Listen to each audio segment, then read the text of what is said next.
ummad walba oo dunida joogto waxay leeyihiin luqado kala duwan misna u gooni ah oo isku fahmaan waxna ku bartaan luqada ayaana ka kooban erayo loo isticmaalo hab habaysan ee hab caadi ah oo lagu gudbiyo hadal qoraal ama tilmaam luqad walba maalin ayay soo bilaabatay maalin ayay hirgashay noqotayna luqad rasmi ah oo jirta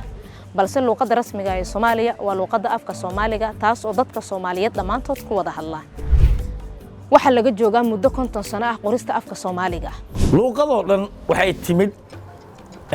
madaxweynihii saddexaad ee Soomaaliya Maxamed Siyaad Barre laba lahjadood ayay ka kooban tahay luqada Soomaaliga waana Maay iyo Maxaatir hase yeeshee nus qarni kadib ma helin wax horumarin ah luqada Soomaaliga iska daa horumarin dadka Soomaaliyeedna waa ay sii liidaan luqadoodii hooyo